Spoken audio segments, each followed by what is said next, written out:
Hello, everyone, and thank you for joining us today. Welcome to Women in Travel Thrive. My name is Mercedes Blanco, Vice President of Sales at BCD, a rating company, and of course, proud board member of Women in Travel Thrive. Today, I'm honored to join such a great minds, industry leaders, colleagues, and friends. Together, we are here to thrive. Before we begin, let me explain you what Thrive was built for. Women in Travel Thrive is a non-profit organization whose primary goal is to make professional connections between the women across the hospitality and travel industry. Let's face it, we all wanted and needed something like this to support one another. And now a message from our founding director and the Thrive Hive.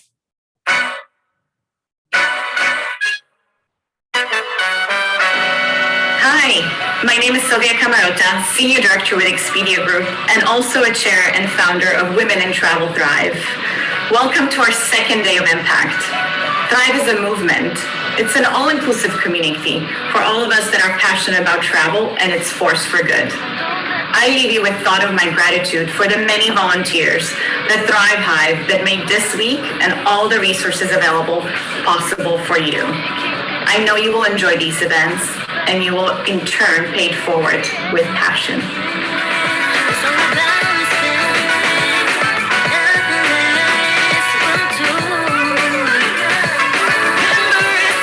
Play to your strengths and always keep growing them. When looking at a new opportunity, don't be scared by what you don't know. Be excited for what you're about to learn. My advice is simple. I learned it from my mom as a very young girl. Ask for what you want. My mom told me, if you don't ask for what you want, you're not going to get it because people can't read your mind. So good luck and go out and ask for what you want. Remember that pressure makes diamonds. Keep pushing forward. And my advice to you is to be comfortable being uncomfortable. Network with people across different parts of the travel industry to get a fresh perspective on the same idea. Hey, fellow Thrivers. My word of advice is to be curious and stay curious. Spend 10% of your time networking.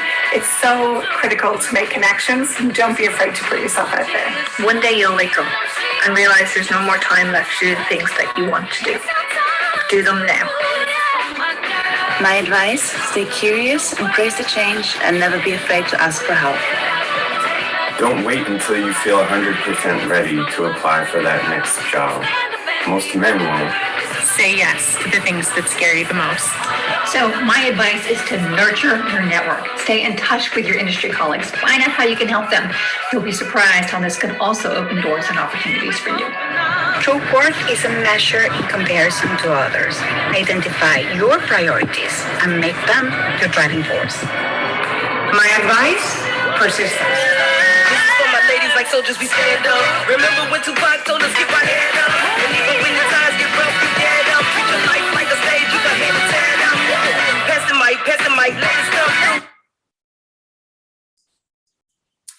Well, thank you to our Thrive Hive for this amazing uplifting video. Without further ado, allow me to introduce our panelists for today, although they really need no introduction. Please join me in welcoming these amazing and strong men. Richard Bolt, founder at Muse, Juanjo Rodriguez, founder and CEO, The Hotels Network, James Bishop, Senior Director, Global Ecosystem at SiteMinder, Ilya Kostov, Executive Vice President and CCO at Hospitality North America and Amadeus, and Alexander Alt, Senior Vice President and General Manager at Oracle Hospitality. Please remember that we have enabled our chat, so please feel free to share your thoughts, welcome our panelists, pop up any comments, or even share your LinkedIn profiles. Don't be shy, we are all here to network. If you have any questions, we also have enabled our Q&A section, so please drop your questions there and not in the chat. The chat is more for conversation, Q&A is for questions, and if you miss anything, don't worry, we will be recording this, so you will be able to watch this afterwards. Now, allow me a moment so I stop sharing my screen, and then we will start this wonderful panel. Welcome, everyone. Join us to another session of Day of Impact. Welcome, everyone. So I like to start asking these strong men here about their female mentors or women that inspire them. Alex, I'd like to start with you. Would you like to share maybe a story about a woman that empowered you, maybe a female mentor? Mercedes, I'm going to do better than that. I've got 3. I answer in 3s, but I'll talk fast. And by the way, I've got 3 to talk about. I've got much more than that professionally over my career, but I'll share a quick recap of 3 in particular. The first is a woman named Ellen Kessler, who was a VP of finance at my first job out of college. And she, even though she was a couple of levels above me, took a personal interest in me and my development. And she pushed me to stretch myself before I really knew how to push myself and stretch myself. So that's one. The second one, a bit later in my career, a fantastic woman named Caroline Rose Hunt. She was the founder of Rosewood Hotels and Resorts. And for an ultra luxury company owned by a billionaire, which she was, she taught me all about humility. I'd sit next to her in the cafeteria, and she, despite her personal wealth, founded a company based on serving others. And then lastly, I want to talk about a woman named Sarah Kennedy, who actually worked for me in a previous role early in my career as a general manager. And similar to Ellen, she pushed me and she helped me develop some skills that I needed to develop at the time, and really refused to let me settle. And I think of her as another influencer. So those are 3 examples that come to mind of many. Love it. Not 1, but 3. Amazing. Ilya, let's go with you next. So, I actually know Sarah Kennedy and Ellen Kessler as well. So it's a good thing that somebody else to prepare. Thanks, Alex. I guess I'll go with Julia Sattel, who was the president of the airline business at Amadeus Hospitality for many, many years. Julia just retired at the end of last year after a stellar career with the company. And I had the pleasure and the privilege to work for her for a couple of years. She was extremely supportive of me personally in my career, but also of my entire team, right? So she was one of the people in my entire career that if I named the 3 people that were probably most supportive, she would be in the top 3. What made her, I think, so special is she's very ambitious. But she was also very optimistic. So her optimism that Amadeus can do so much better in North America was contagious and inspiring. It rubbed off on me and my entire team. It empowered us. And it was really kind of a driving force behind a lot of our wins and successes in business in this region. She's also very... I believe that we lost you right there, Ilya, but I like to say that one person can really change the mood of a room. So I have 5 of you today, so we will leave today with a great of energy. So Richard, let's go with you next. Thanks so much. So I'm going to only go with one that I was really thinking of, and unfortunately, it's probably going to be the most boring one, but it's really actually my mother. I have to say that I've been blessed with to be surrounded by extremely strong women in my life, and my entire kind of entrepreneurial gene literally actually comes from my mother, who I think was instrumental to driving me to hospitality. The kind of the programmer part really comes from my father, which is what he did. But my mother, I've always really admired her. I think when the wall came down in communist Czechoslovakia, she was basically kind of asked as a guest lecturer to the London School of Economics. And there, just completely on her own, she started actually kind of networking with every single investor that she could actually kind of find to bring them to Czechoslovakia as it was at the time, and think about how they could actually kind of set up shop, make sure that every single thing was actually kind of done for them. And she brought a huge number of different projects into Czech Republic, whilst having had no kind of formal training or anything like that in business or anything like that. And she managed to actually create a really, really amazing company. And I then had to be a receptionist at some of those hotels that she helped develop and build, and that was really kind of what drove me to actually want to create my own PMS. But I think it was just that kind of fearlessness that she always showed, and the way that, I mean, she does still to this day, and the way that she actually kind of drives everyone around her. She's able to actually, have such a magnetic personality to really bring people in to those types of projects. And I think that all of those types of skills, all of the skills of negotiation, all of the ways that she just would never take no for an answer, and that kind of real doggedness and dogmatism, those are all things that I've really, really learned and admired from her.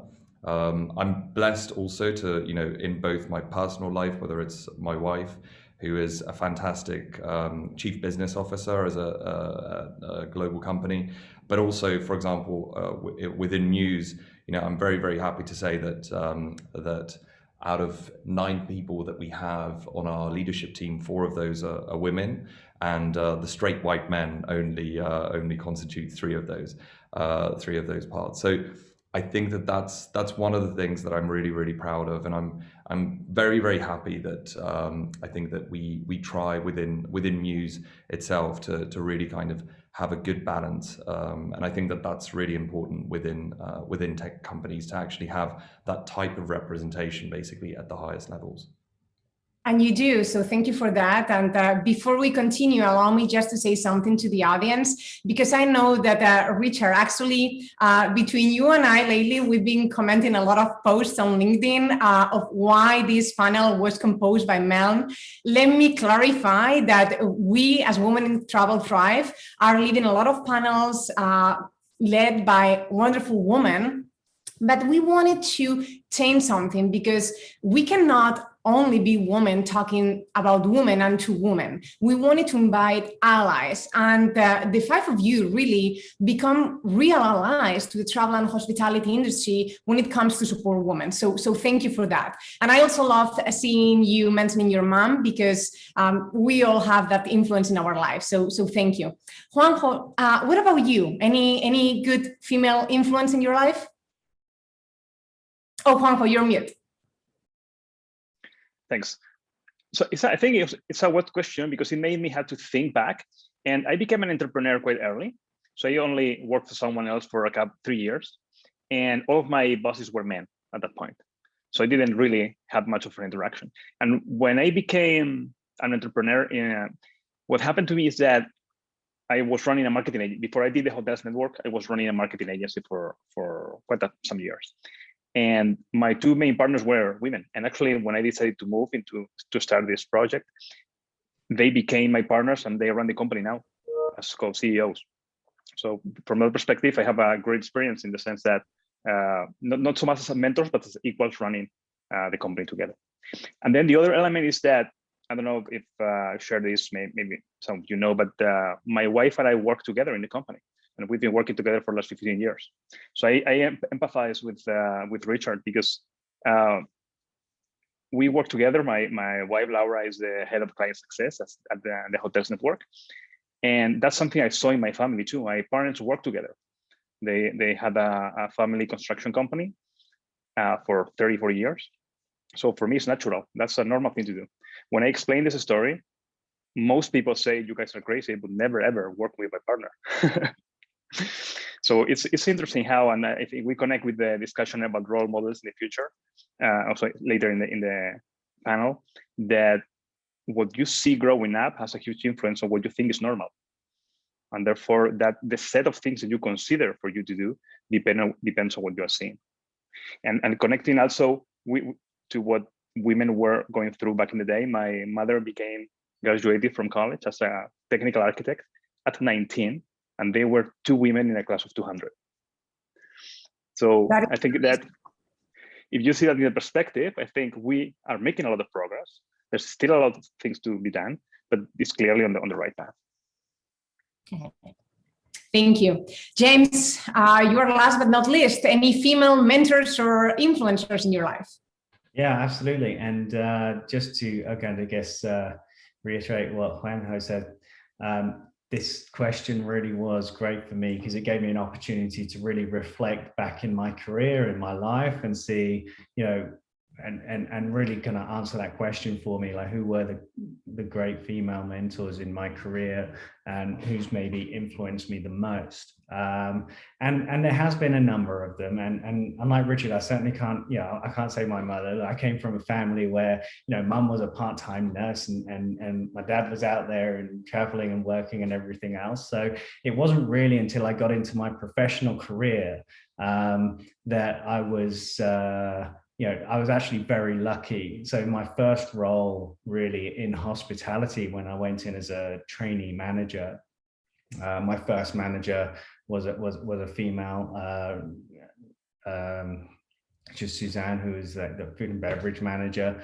But it's not Susanna who was that great mentor at the beginning of my career, but actually I met my wife in my first job in hotels, and she was the sous chef in a brigade of about 30 chefs, which was 98% male, and it's a very male orientated environment in the kitchen, especially back in well, I won't say how long ago, but certainly it was a very male, French male environment, and I think I was very lucky to be kind of surrounded by that and to witness how Emily kind of projected herself within that role and came across in that role, and to be able to position herself as a leader and continues to today. So that was very inspiring. But additionally, since then,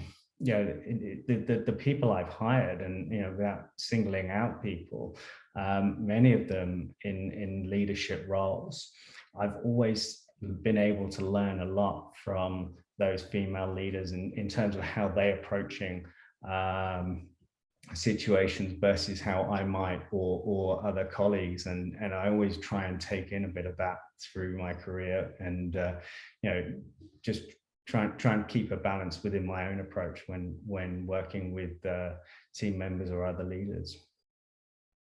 Got it. Thank you so much. I love all of those love stories and marriage stories here in the panel. Thank you for that. And just to share something else about my mom, actually, because she was definitely a role model, because she never, ever allowed me to play with dolls, with Barbies. She told me, Mercedes, that is a wonderful, beautiful example of beautiful woman, but you are going to play with science, we are going to read, and you're going to develop your mind, because I don't want you to aspire to your Ken. I want you to aspire to the world. So that's something that she told me since day one, and I loved her for that, and I just wanted to share that with the group. So now I would like to move and talk about data, talk about COVID, what has changed, what's happening in the workforce. So right now, just to give you an example, women make up 39% of global employment, but account for 54% of overall job losses. This means that women are leaving the workforce at 4 times the rate as men.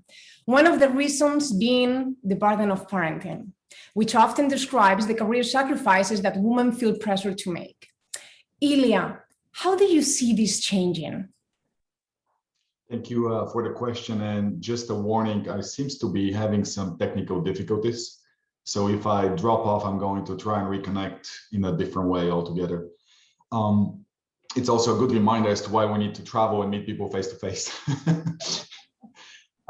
So it is, but going back to your question, I think it is a multifaceted problem. So it requires a multifaceted approach. First, I think we need to raise awareness, right? We need to talk about it because it's a topic that I know has been talked more and more, but nothing really is going to change unless we continue to have the conversation. Second, societies, I think, need to demand to make policy changes so that the burden of parenting is not solely on women or primarily on women. That means countries and states, and particularly in the United States, where I think we are behind other advanced countries, we need to really push and change the maternity and paternity leave benefits so that when this happens, right, and we need to demand this from the people that we elect, the people that are in power. And when this happens, the burden of raising a child is not going to be primarily or squarely in the hands of women. And that's why also paternity leaves matter, right? So that both parents can actually share in raising a child. And when we do this, right, we have lots of good examples with European Northern countries, et cetera. When we do this, when people have the job security and job guarantee that they can come back and pick up where they left off, I think we're going to see a very different environment, and we're going to see a big change. Another kind of facet to that is equal pay for equal work, right? And then the final, I think, approach, or the final part of the problem can be really solved with companies' participations, right? Corporations are, when they speak up, they could be a very powerful force for change. We have seen this in the last couple of years. We have seen that people in power pay attention to what corporations do. And I think we need more and more companies to do that. So for example, in Amadeus, we talk about diversity and inclusion all the time. It's part of our training, it's part of our DNA, it's part of our policies. And not surprisingly, diversity and inclusion is one of the highest ranked areas for Amadeus on Glassdoor. So, right, so when you go to Glassdoor, it's right there with work-life balance, another thing that we pride ourselves. But if we have more companies do this and lead, I think over time we're going to see a change. Thank you. Alex, any other perspective that you'd like to add on how or do you see this changing? Yeah, I would add a couple of points. Number one is that I don't think career progression necessarily has to be linear. So I think it's okay to take lateral steps or even downward steps or even breaks completely. If it's to learn a new skill or to accommodate a personal life stage, I think we need to remember that there are many great examples out there of career progression that hasn't just been like straight up curve. I will say one of the benefits coming out of the pandemic, I believe, is a more evolved and flexible approach to how we work, which I think it will be more accommodating for for men and women that have meaningful roles in a household as well. And then I'll point out one thing that we're doing at Oracle Hospitality that's pretty cool is called Oracle Career Relaunch, where we're working with a partner and we're focused on women who have been out of the workplace for more than 2 years, and specifically targeting that group and creating a path back into our company, and early results are promising. Love it. I think that we need to talk more and join forces with Women in Travel Thrive so we can support that initiative as well. We would love that. We'll take all the help we can get. Absolutely. So moving into gender equality in work, unfortunately, that continues to lag behind gender equality in society. Indeed, the level of female participation in the executive ladder is limited. Richard, your company, as you were saying, is an example of having women at the top, right? But what are the social stereotypes in our industry? Like, I think that, as I was saying, I think, representation is really, really important. And I think that that's, it doesn't really matter whether it's just about women, but actually about promoting a diverse culture, as Ilya was saying. I think that that's really, really important. And if you look at the hospitality industry as a whole, basically, it is, I think that we're the tech part of it, basically, which I think skews more male, just because of the general kind of profiles of tech companies. But I think in general, if you look at the hospitality industry, it really is one of the most diverse places. And I think that there are some systemic and endemic kind of reasons for why a lot of women don't really reach the top. I always like to say that less and less of those reasons are basically kind of valid now for not seeing many more women actually kind of at the top table.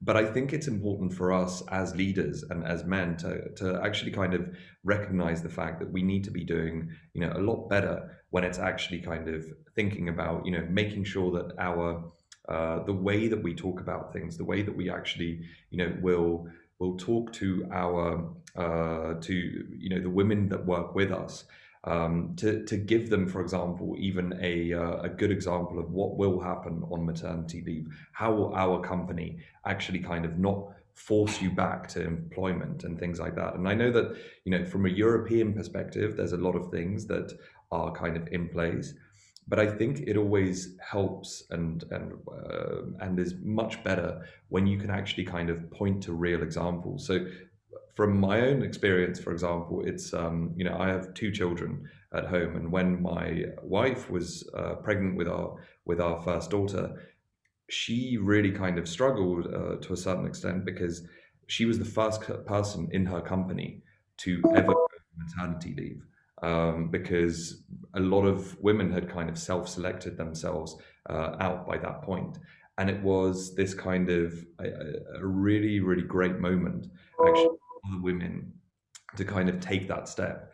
And I think that since then, she was really, really instrumental in actually kind of setting up a lot of these different kind of practices for a lot of the other women that are actually kind of in there and driving that forward. And I think that that's, I look at that as, a reason why I'm so incredibly proud of her. But I look at that as actually, that's really on us. And I think we, as especially male leaders, need to be much better at basically kind of being able to talk about the real examples in our companies, being able to actually kind of bring the stereotypes, or, the stereotype of a working mother, of a successful working mother, really kind of make sure that we're doing everything in our power to make sure that that is something that is celebrated and actually talked about enough within our companies.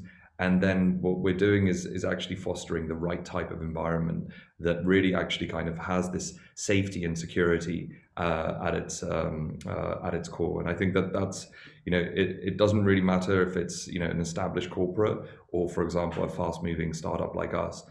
It is something that we really, really all need to actually kind of participate in and be very cognizant of as we actually do this. Absolutely, I couldn't agree more. James, after your example, the one that you shared about your wife being a sous chef, I think that this question is perfect for you. Do you think that we have unconscious bias for determining roles within travel and hospitality? Well, I can probably speak more about the travel tech side with, I'm pretty much site-minded through and through, been there for the last 9 years. And so it makes up a good majority of my experience. And if I talk about our own organization, and again, this question did make me reflect, and I went away and I spoke to some colleagues about it and about our own mix. And I know that, as a whole in SiteMinder, I think our mix is about 4 to 7% women across the whole organization. And we've got very good representation in our executive level. But what it did point out was that certainly in tech and engineering, and I know Richard and I've spoken about this previously, it's a much lower percentage made up in that. And we start to look and say, well, is that a unconscious bias in our hiring, or is that just what the talent pool is coming through when we're actually going and looking for CVs and looking to put people in those roles? And when we look at the actual CVs that we get in, when and we are very conscious when we're putting a job post together, that language isn't pointing towards one gender or another. And there are specific, attributes to each gender, and we're very careful not to mix those up. But when we look at it in there, like 90% of those applications coming through are from a male role. So whether it's, as you say, an unconscious bias, or whether it's just predetermined based on, the type of person who's more likely to go into an engineering role or a sales role, or if we look at hospitality, the type of person who's going into food and beverage through to sales and marketing. And we know in tech organizations, like our marketing departments are very heavily female-led. And it's that type of skills, the type of roles that they're fulfilling. What's really important is that as a business, we're conscious of it, and we're making as opposed to an unconscious bias, a conscious effort that we are giving the right opportunities to the right people. I know, certainly if I look at my own hiring experience, I've never consciously said I want a male in this role, but I have gone the other way around. And that is always because I want balance throughout the leadership within a particular team or within a particular team. I just feel like, yes, and a great example is if you put a job spec in the same job spec in front of two equally qualified people, be it male or female, a male would look at that and say, there's 10 things on there, I'm all 10 of them, right? Whereas a female would look at them, and very often a woman would question their abilities on a number of those attributes that are required. So, part of what we do as leaders and what I'm conscious about as leaders is understanding the difference in how a different gender will look at a role or look at a task, and make sure that we're highlighting to those people that they have those attributes and that they know it. And we're pointing out examples where those attributes are happening, because, that's what's going to help, women to propel their careers when they have that self-belief.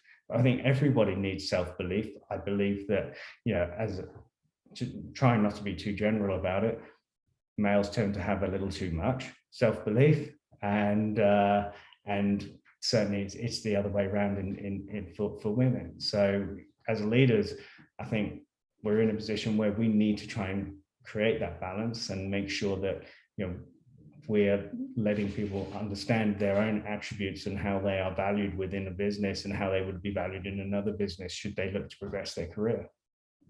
Absolutely. Well, as you know, I'm in sales, and something that I like about it is that normally if you are in sales, it doesn't matter if you're a male or a female, you have to have that self-confidence because you need to. So I'll tell you, I am not one of those that look at the requirements and says, I don't know qualify. I do, and all women do. So women fellows, please stop doing that and just go and apply for the job. Okay, that's my piece of advice for you all. I would say if you haven't been rejected for many jobs, then you're not pushing yourself hard enough. And I actually criticize myself for that quite a lot as well. So yeah, I agree. And look, 95% of the roles I've ever hired for SiteMinder have been sales roles. When we grew a team from 20, 23 people to 80, 90 people across Europe.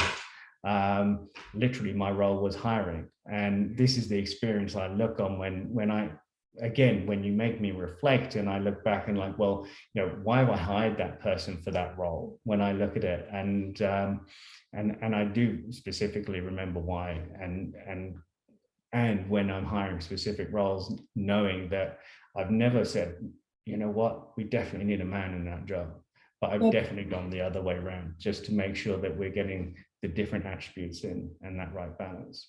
Thank you so much. Thank you for that piece of advice on hiring. So going back to the pandemic, and unfortunately, this is the reality that we are in today, it has rolled back years of progress on gender parity for pay.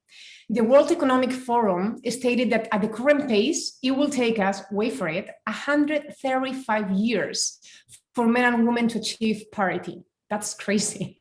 McKinsey has observed a gender regressive scenario in which if there is no action taken, there won't be an option for us to counter for those effects. Ilya, going back at you, what measures should business leaders consider? So it's a real problem. The gender parity for pay is a real problem. And lately, we have been talking about it. And I think education actually is key, because education of all people that are in a leadership position is really important, so that every leader can recognize it as a problem and can be conscious about it. Then we go from there, and we need to make sure that companies are constantly reviewing their selection process, their job descriptions, their recruiting process, their promotion processes, right? And constantly are reviewing this to make sure that there is no gender bias.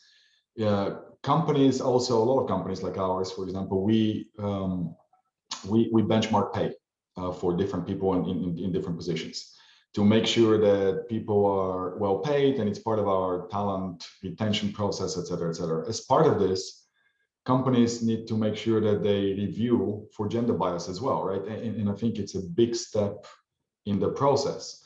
When you do this benchmarking, and if you see you have a problem, then you have to take actions, right?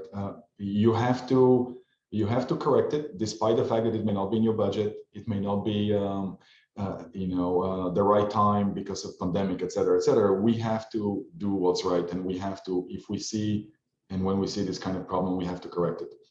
I also think that making the job easier for women to do, and what I mean by that is making sure that you don't schedule meetings at 7 or 8 p.m., right? When it's prime family time because of children's activities or whatnot.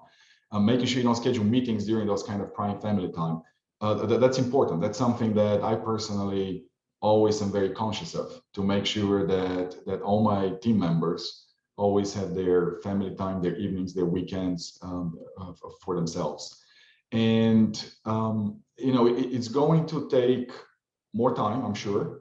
But if we're persistent, if we keep taking those steps, if we keep, once we see this kind of parity in a specific case, go and correct it and keep the conversation going, it's going to change, and it's going to get better. It's going to be fixed. Absolutely. Well, flexibility is important, and I always say that having time for one or for another or for your family, right? That is important, because we are all more productive when we have time to really disconnect. I mean, otherwise, it's like being on Zoom for way too many hours. After a while, your mind just goes away, right? I mean, we cannot be off a screen for such a long time. I'd like to continue with the research, if you allow me to do so, because firms with more women in senior positions are proven to be more profitable, more socially responsible, provide a safer and higher quality customer experience. This obviously suggests that adding women into the C-suite, that shifts things around. And we represent 54% of tourist employment worldwide, but yet few occupy senior or strategic roles. Richard, why do you think that our industry is lacking female role models at the top? I think it's a multifaceted question. I think that I think that there's no real kind of easy answer to it. I'm not one for kind of to say that it's because men like to hire men, but I think we need to basically incorporate, for example, in some of our hiring processes and in the ways that we actually kind of talk about, what we think of when we think of leadership, that we actually start to kind of look at it from an inclusive perspective. So, for example, like we know, there's study after study that shows that, if a woman is going for a senior leadership position, she will literally look at the entire kind of way that the job description is actually kind of written, and she will make sure that she's basically kind of corresponding to every single one. On the other side, men don't do that. Men will basically always aspire for a little bit kind of higher. And we need to make sure that, our people departments, our HR departments know that these are certain types of biases basically that people actually kind of have. We need to also kind of make sure that we're really thinking about the types of biases that we can actually kind of have that come from our own experience. I think that the example that Ilya made, if there is a married or a somebody with children, perhaps they're not going to be able to go for an offsite for 3 days, and it doesn't mean that they're not a valuable kind of team member because they have certain issues. And I think it's about the idea of actually companies themselves becoming more cognizant of these types of issues, of managers themselves actually being able to recognize, biases within themselves and actually kind of really, really work on recognizing those biases, because everyone has biases and everyone has basically these ways that you're trying to see the same types of behaviors that you think make you yourself actually kind of much better. And I think it's about that type of conversation. And I think once we basically have that, then we can also talk about, different transferable skills that people can have, and about the fact that actually diversity is something really to be celebrated, from the fact that you create a much wider example of what types of leadership traits can actually kind of lead people forward. I think that this is something that I myself, as a founder and as a manager, have constantly thought about, is basically what types of behaviors are we seeming to actually kind of reward within the company? What types of people are we actually kind of putting on a pedestal? And I think that all of this just starts out as a very general conversation that you can have with yourself, but then basically it's an open conversation that you have within the company. And I think that that's then important to basically make sure that you can actually have an open culture which can discuss a lot of these things, which can basically kind of give feedback also in anonymous form, and actually kind of to understand what people are actually then struggling with. And I think once you have those types of things in place, once you can have an open discussion about these types of behaviors, these types of biases, then I think it's something where you can actually really kind of make the decisions to actually reinforce the type of organization that you would like to build. And I think that really has to then kind of reflect the type of workforce that you would like to build. So if you're only building only for men, you'll only kind of venerate typically male traits, basically. But if you're really looking to get the best talent that is out there, you have to be looking at the whole world. You have to be looking at exactly that kind of gender split, because that's a natural thing. And then you have to basically really, really make sure that you're building an organization that is wide enough to accommodate all of those, and actually you yourself are also kind of venerating the different types of leadership that will actually come into the company from that type of the bedrock that you can actually create. Well, I really hope that we can be doing this panel again, maybe in 5-10 years. And the answer to this question would potentially be much different, because it was discouraging as a woman looking for role models to see that I could not find that many women at C-level at different companies in travel and hospitality, specifically in tech travel, because that is where I am at. So that was unfortunate, but I do admire the 5 of you, and I think that you are great leaders, and I think that you are going to help us change that. So thank you. Hey, Mercedes, is it okay if I add something to what Richard said, because I think it's relevant, and I know I don't want to get out of sequence from your questions here, but when I thought about this, there are 2 areas that I think are historically underrepresented by females. On the hospitality side, it's hotel operations, and that's because an early operating career typically requires that you're willing to up and move anywhere you're told to move at the drop of a hat, and that oftentimes conflicts with more traditional responsibilities of the home. So I can't solve that problem, but I want to pivot over to technology. And James started to hit on this earlier, I think, but I've seen numerous studies that suggest that in software engineering, females only represent about 25% of that engineering population. And it doesn't mean that awesome leaders can't rise up through sales, through marketing, through technology operations. But we're focused on really filling that upstream pipeline, and how do we increase the number of women represented in that developer community, which in many cases, both on the hospitality ops and technology development, are rising up to those C-suite type positions. So I think we've got an upstream problem in hotel ops, and particularly in software development. We're working with something called the ADA Academy, which is focused on basically bringing women into coding. And I know there are a number of organizations out there that are focused on cultivating female developers and then helping to place them. So again, I just want to make the comment that in addition to having a lot of the here and now best practices that Richard talked about, I think we have to populate the feeder markets as well, particularly in areas where they're underrepresented in hospitality and tech. Thank you so much for adding that piece, Alex. I appreciate it.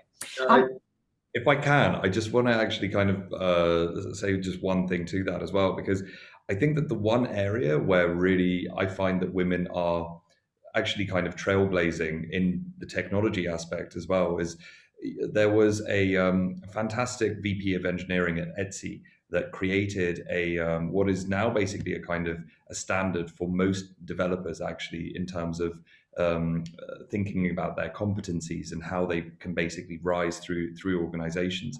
And I think it's one of these things where I think if we start actually celebrating a lot of these types of female achievements within technology and within, for example, also kind of managerial roles within technology, I think that really goes a long way, that we can actually start talking about this basically outside to the world, and we can actually start, having more of these, again, role models that we can build on, that I think basically will also then translate down to our daughters and to that to that entire I guess basically generation that's coming up, to essentially not feel that this is something where you will be working in an all-male environment, and actually kind of projecting the idea that this is actually an environment where women have just as much of a right to be as men.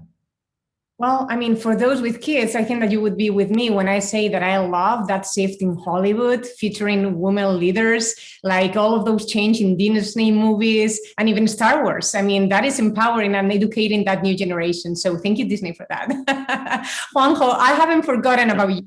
Obviously, your company is also an example of having a lot of women at the executive level. And I would like to talk about change and about promotions, because continuing with providing data for the group, only 85 women are promoted for every 100 men promoted to manager. And that is according to Lean and McKinsey. And that disparity is even larger if we are adding Black women or Latinas into the equation, that being 58 and 71 respectively. The gap in promotion correlates to the lack of female representation in high-paying roles, right? Juanjo, in your experience, I'd like you to answer a couple of questions. First one, what needs to change? So let me start with something like an assumption, is that no one wants to pay less to women and no one wants to hire less women. So it's a consequence of the system, but no one is on purpose doing it, right? Hopefully. So I think let me make a comment about the bias that we discussed quite a bit. It looks like we are saying that there are two main elements. It's either a lack of pipeline, as Alex was saying, that's a typical reason. The other one is bias in whoever is hiring or promoting. I feel that the bias thing is completely true, but it's also a cop-out. It's like an escape to say, it's not my problem, I'm biased. It's just a human failure. But that's a very feeble reason to do anything, right?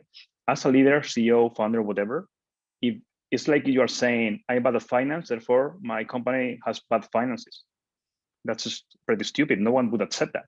So how can you say I'm not good at hiring, and therefore I hire wrongly, and nothing happens? It's just the way it is.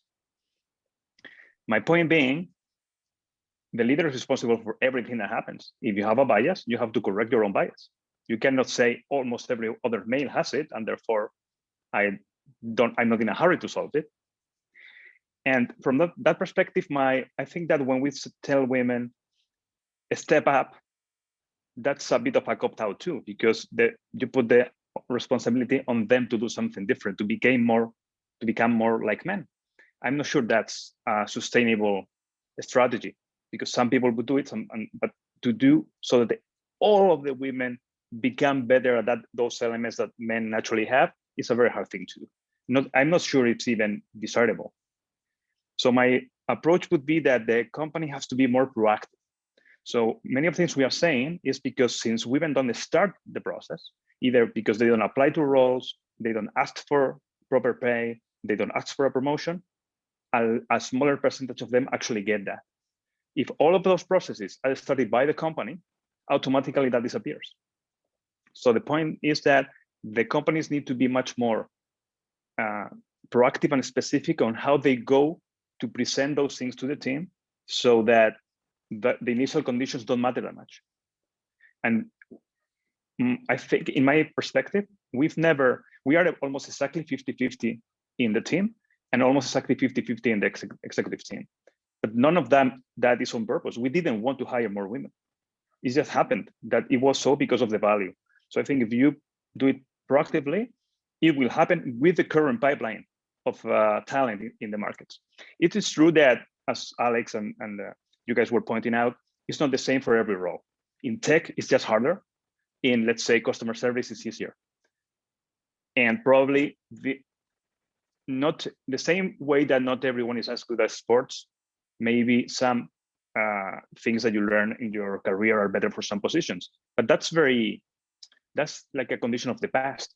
And if we look at the future, we are experts at looking at the future in technology and trying to invent things that are not there. We have to do the same thing for those processes, not assume that the way you hire or promote or look at roles in the old companies is the one we want for ours. Do you look into different skills when hiring a woman versus a man? Different? No, I don't, at least. I think actually, that's a good point, though. The more that you rely on personal opinions of the people hiring, the more likely it is that you have a bias in the system. Because if you have more men, everyone tends to hire people like themselves. It happens all over the place. It's actually a natural quality for human beings. When you go looking for investment, investors invest in people like them. It's the same thing. So you think that people that are like you are smarter. That's a human quality. The more you are like me, and the more your opinions are like my opinions, the more smart I think you are. Because I always think I'm smart. Everyone does. So it's harder to hire someone. The more different they are from you, the harder it gets. Unless you really think. More they can act the way you think, right? More difference of opinions you have. Correct. That's obvious. But your instinct is to find those people as strange, not additional. So human beings are very hard, not good at understanding that difference is good. Difference in general is always bad.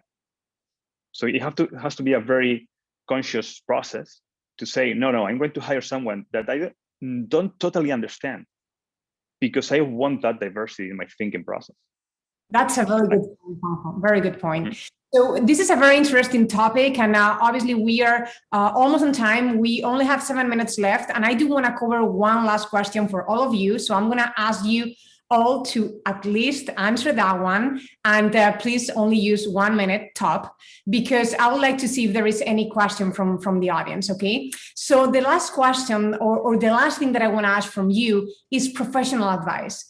As you know, Women in Travel Thrive is composed by women at every level, right? Entry level, senior roles, and I want you to give them advice. Maybe what would you tell them to drive positive change? What would you tell them to advance in their careers, to enter the industry? And even if you want, support that with real-time examples, right? So remember, 1 minute each, and I'm counting. Alex, starting with you.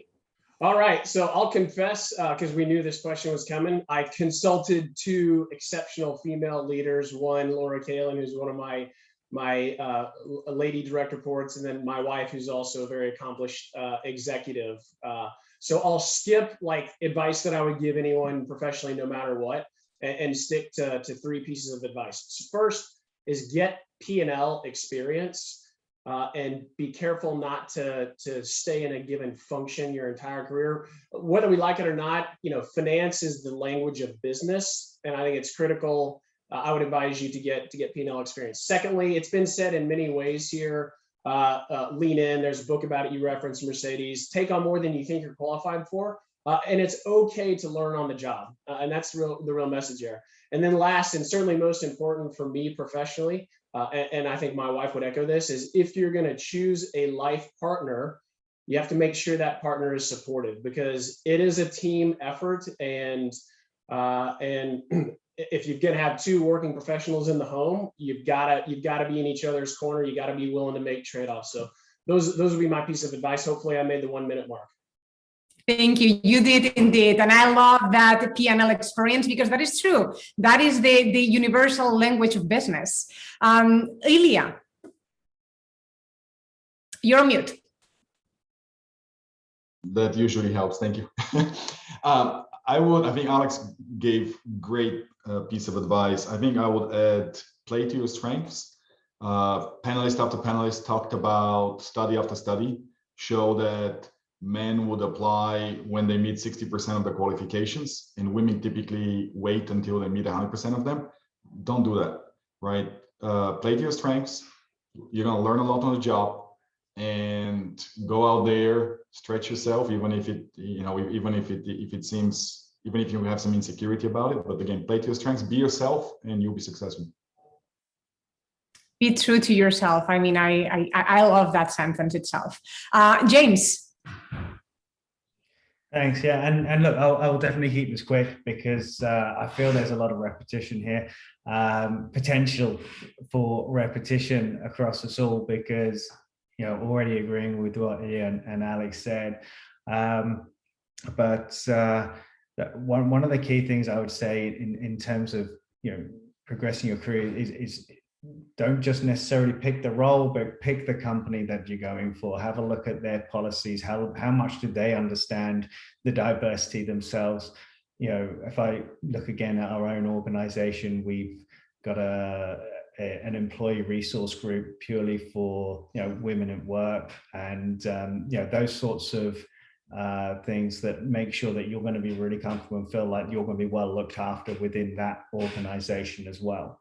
Not all of them are as open, but that would definitely be something high, even on my list. Like, I wouldn't want to work with an organization that wasn't taking that diversity very seriously, and I think that's certainly a good stepping stone.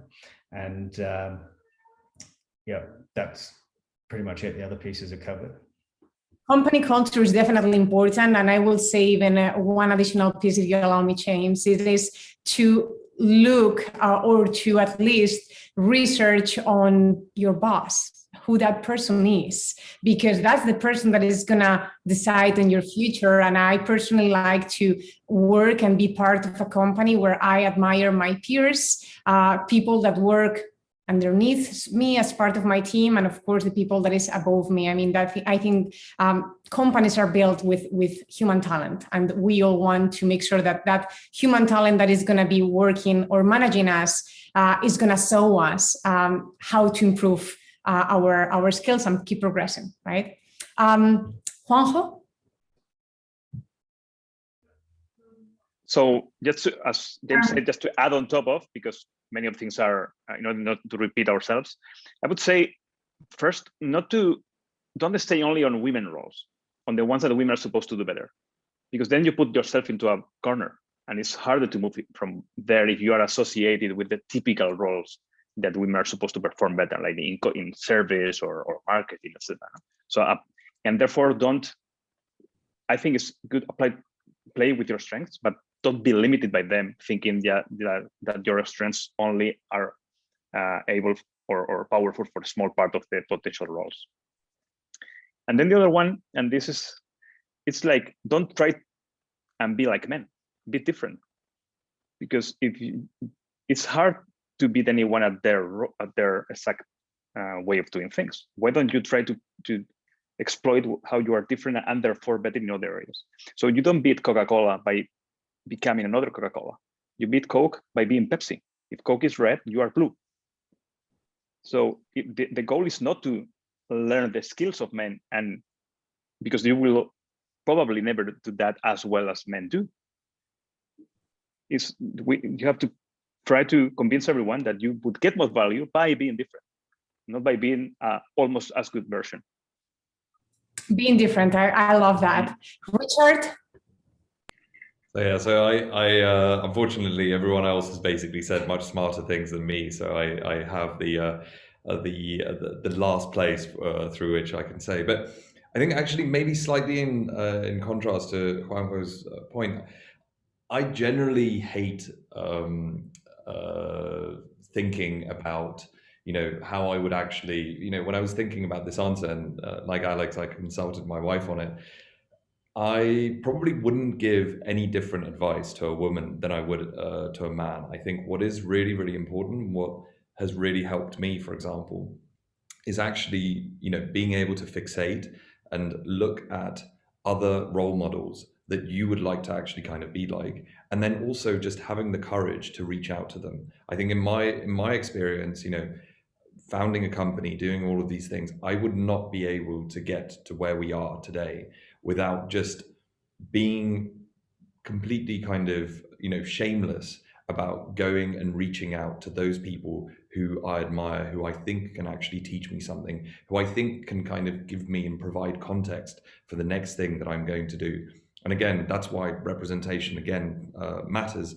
But I think I would just say, just actually be courageous and reach out to those people that you admire and that you would like to see, because from my experience, actually those people are the ones who are most likely to actually give you great advice, who are actually the most likely to give you, the space and time to actually explain it, because people do love talking about their experiences, and they do love to actually be able to mentor those people.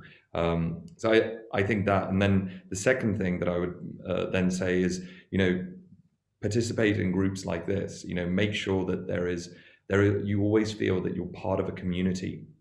That actually is talking about how can we create better cultures and just a better kind of environment, and from that perspective, I'm so honored that you felt that you wanted to include us as men to actually kind of talk about this, because again, I think only ever hearing one side of the room talk about something, I think that's not a great kind of sign of success. And again, it reinforces basically the fact that there is one and then there is the other, rather than talking about the fact that, through diversity comes resilience and strength.